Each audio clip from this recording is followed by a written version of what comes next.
Paghahanda sa pagbabalik ni Jesus.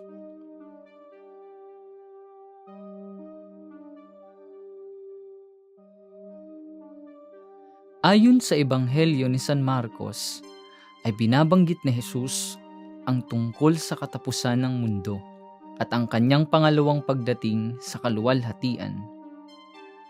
Tinanong ito ng 4 na alagad na sina Pedro, Santiago, Juan at Andres kay Jesus habang sila ay nakaupo sa bundok na mga ulibo na nakaharap sa Jerusalem. Pakiramdam nila ay malapit na ang wakas, ngunit hindi nila alam kung kailan at paano ito mangyayari. Sinabi ni Jesus na magkakaroon ng kapighatian at inilarawan ang mga himala sa langit at kalawakan. Kapag nangyari ito, malalaman na malapit na ang kanyang pagdating.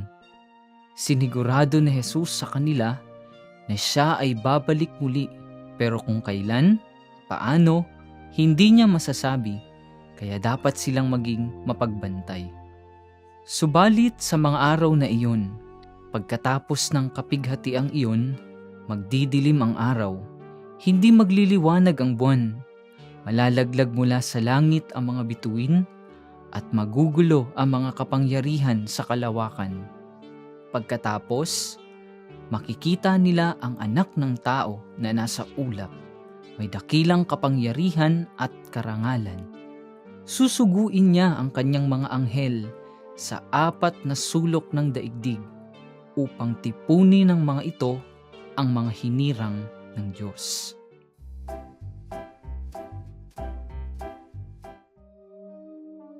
Ang huling paghuhukom ay magaganap sa pagbabalik ni Kristong maluwalhati. Ang Ama lamang ang nakakaalam ng araw at oras ng pagdating nito. Siya lamang ang magtatakda ng kanyang pagdating. Ang huling paghuhukom ay maghahayag na ang katarungan ng Diyos ay magtatagumpay sa lahat ng kabuktutang ginawa ng kanyang mga kinapal, na ang pag-ibig niya ay lalong mabisa kaysa kamatayan. Binalaan ni Jesus ang kanyang mga alagad na hindi magiging madali ang katapusan. Ngunit, hindi nila ito maunawaan dahil ang nasa isip pa rin nila ay ang kanilang pinapangarap na mabalik iyong panahon ni Haring David na masagana, maunlad at makapangyarihan sila. Kaya't ang tugon ni Jesus sa kanila ay magdadala sa kanila sa mas malalim na pag-unawa. Kailangan nilang asahan ang pagbabalik ng anak ng tao, ngunit magkakaroon muna ng mga pagsubok at kahirapan. Magdidilim ang araw, hindi magliliwanag ang buwan, malalaglag mula sa langit ang mga bituin, at maggugulo ang mga kapangyarihan sa kalawakan. Kinatatakutan natin ang mga ganitong pangitain, ang tungkol sa wakas ng panahon. Sa panahon ni Jesus, ay madalas gamitin ang mga ganitong imahe upang ilarawan ang pagpasok ng Diyos sa kasaysayan nating mga tao. Ano ba ang kaugnayan nito sa buhay natin? Sa personal nating mga karanasan, kailan ba yung mga pagkakataon na naaalala natin ang Diyos? Yung talagang kinikilala natin siya at nilalapitan. Hindi ba iyon ang mga pagkakataon na dumadaan tayo sa mga pinakamatinding pagsubok sa buhay? Paano ba natin inilalarawan ito? Minsan, sinasabi natin, naggunaw na ang mundo ko, nagdilim na ang paningin ko, mapanglaw ang lahat at wala ng kulay. Marami pang ibang ekspresyon na kadalasan ay paglalarawan ng walang kaayusan, walang liwanag, walang katiwasayan. Ngunit kung babalikan natin ang mga karanasang ito pala ang mga pagkakataon o okasyon na nalaman nating andyan pala ang Diyos sa buhay natin. Sa pagninilay natin sa mga karanasang ito at pangyayari, nahahanap natin ang kahulugan nito at kung paano kumikilos ang Diyos sa buhay natin. Ang nais lamang ipabatid ni Jesus sa atin ay hindi natin dapat katakutan ang pagdating ng wakas ng panahon dahil dito magkakaroon ng kaganapan ang lahat.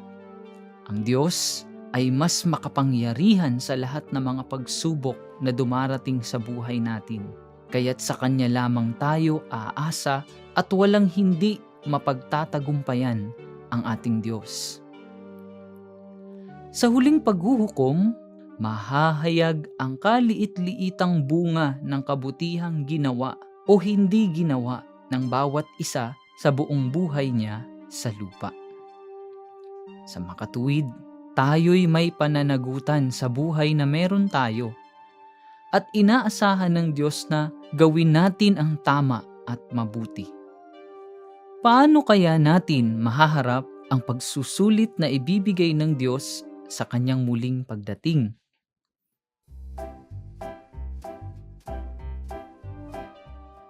Ano-anong pamamaraan ang maaaring gawin upang mapaghandaan ang pagharap sa muling pagdating ni Jesus?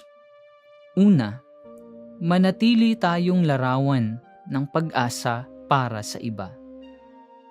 Ikalawa, pagtuunan ng pansin ang mga pangyayari sa ating buhay para makita ang pagkilos ng Diyos at kahulugan nito. Ikatlo, umasa tayong may katapusan ang paghihirap ng mga lingkod na tapat sa Kanya at gagantimpalaan sila para sa kanilang pagtitiis. Ikaapat, magtiwala tayong hindi tayo bibigyan ng suliranin na hindi natin kakayanin. Panghuli, laging ipahayag ang ating pananampalataya. Si Kristo'y namatay, si Kristo'y nabuhay, si Kristo'y babalik sa wakas ng panahon.